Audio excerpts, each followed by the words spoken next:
Today I am going to continue the sixth chapter of Standard 8 SS. The name of the chapter is Effect of British Rule in India, Lecture 2. In first lecture, I had given introduction about the chapter and revolution. Okay, revolution. Thus I said, na? Revolution.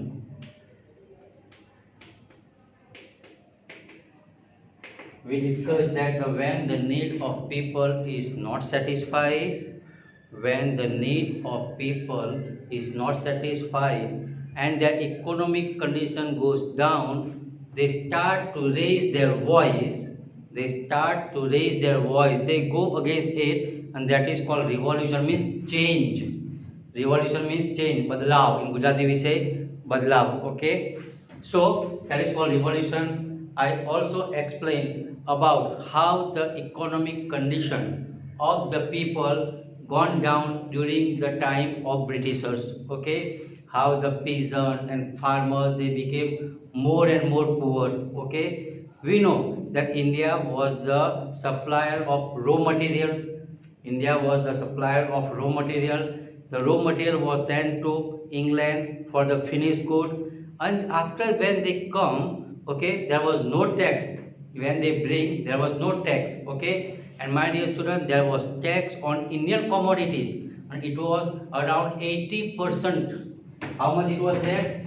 Tax was 80%. And my dear student, because of that, okay, because of that, the Indian commodities were they were sold at a high price, and that's why people were not ready to buy Indian goods, and there was no tax on the Britishers the goods which were came from England. So there was no tax on it, and they were sold as a cheaper price, so people were buying. So what happened? The Indian people they became more and more poor. I also explained about farmers. Okay, I also explained about farmers, that there was a tax on it, and my dear student, every year they have to pay, every year they have to pay, and they were not able to pay. Even they were selling their ornaments, even they are ready to sell their land also. Okay, and at that time Lord Cornwallis, okay, what was the name?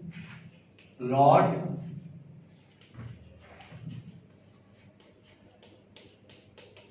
Cornwallis made a new policy, or means a new system. It was called Permanent Settlement Act.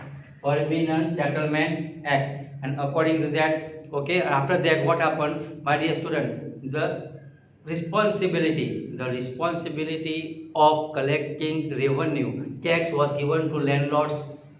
They were given. So landlords were faithful to the Britishers. Landlords were faithful to the Britishers. They were not faithful to the farmers. As a result, the Indian people were against Indian people. Okay, got it? So that is also there. One more thing, a new rule was made in Agra. A new rule was made in Agra. Okay, that what was that? That every Indian had to salute the Britishers. My dear student, it was totally wrong thing. It was totally wrong thing. Okay. After that, I also discussed about.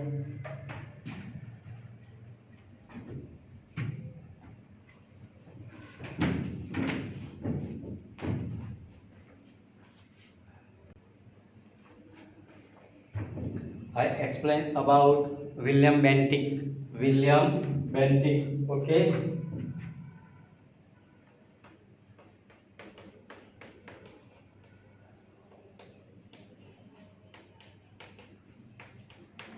Okay. When he came to India as a Governor General, it was beginning of 19th century.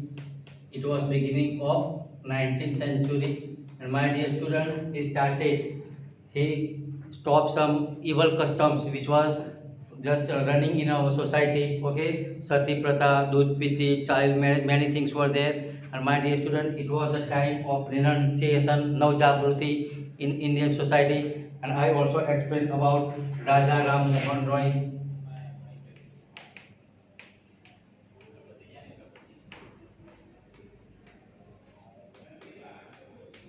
Okay, Raja Ram Mohan Roy, he appealed the British government to stop Sati Pratha, and then it was done. Okay, and my dear student, with that in 1829, in 1829 something. Okay, correct date. I don't know, but year is 1829. A law was passed against this custom, and evil custom was stopped. My dear student, at that time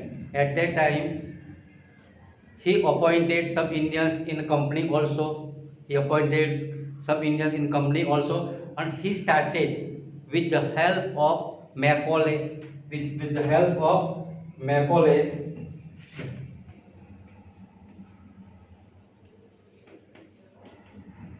okay, he started English education, but it was not useful for us. Okay, it was not good for the Indians. Okay, I also explained about a drought famine occurred in Bengal, okay, in 1770. In 1770,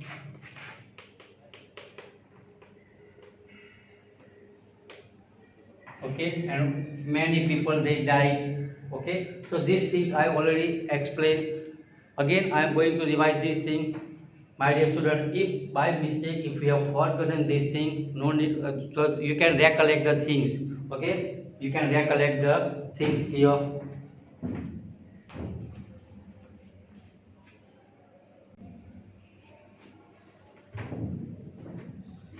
So my dear student, here I would like to say that 1829, after that, Lord Dalhousie came to India. Lord Dalhousie, okay,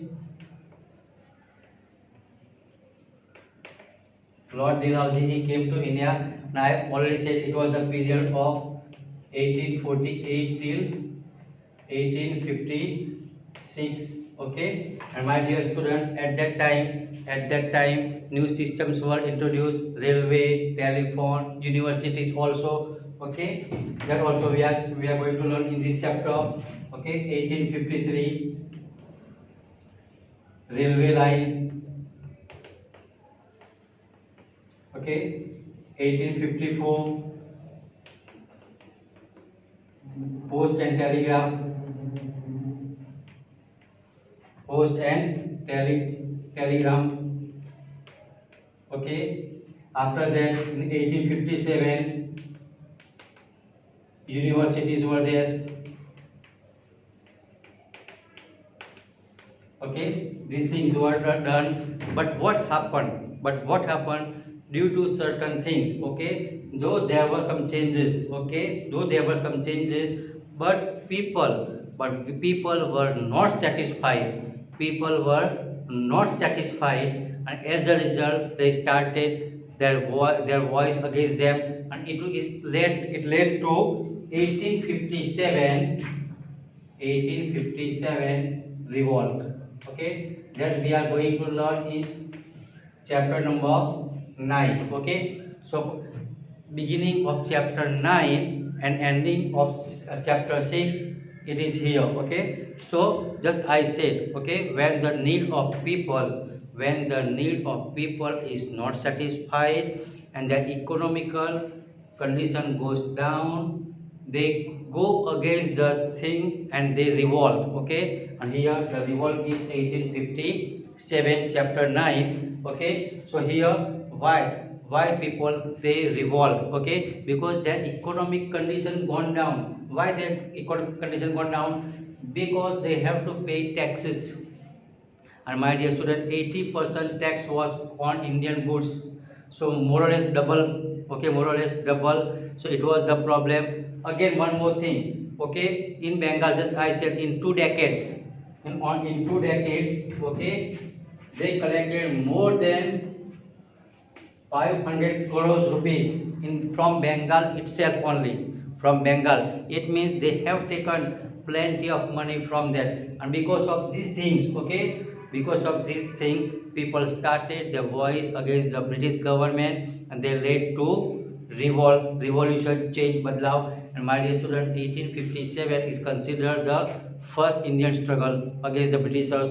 Okay. After that when we discuss about that chapter number 9 about all the people who fought against the Britishers, that time I will explain you more things. Okay. So just in the beginning I said a revolution. Why revolution? So n is here, it is here. Okay, revolution, because here we can say the need of people was not satisfied. People wanted to go up economically, but instead of going up, growing, they were gone down. Their condition was totally bad. Okay, day by day they were, instead of improving, they were going down, and that is why they revolted against the British government. Okay, I said about Indian goods. Okay, I also said about when people they were dying because of hunger in 1770 in Bengal. Okay, but the British government did not take any steps. Okay, and we know after the battle of Buxar, they got Diwani rights, collecting revenue from Odisha, Bihar and Bengal. Still, though they were collecting revenue from Bengal, still they did not take good steps for the welfare of the people. Okay, and at that time it is considered that Indian society had some blind faith. They had some blind faith, and some orthodox people, they were forcing people to follow Hinduism, but in a different way. Okay, andhashraddha we can consider, andhashraddha, blind faith, it was prevailing. And at that time some people like Rajaram Mohan Roy and some others, they raised their voice against the Indian society and to stop evil customs, and at that time I have written here, William Benting. Okay, he helped Indian society in order to stop this kind of evil customs, and he passed a law in 1829 about Sati Pratha. Okay, which was good, but the Orthodox people, they were not happy with this thing. I also explained with the help of Macaulay. Okay, he started English education, but it was not benefited that. And after that, Dalhousie came and he started some reforms about the train, post and telegraph, even universities also. So here, this is a summary of the chapter. During discussion of question answer, if anything is remaining, I will explain you surely. Thank you.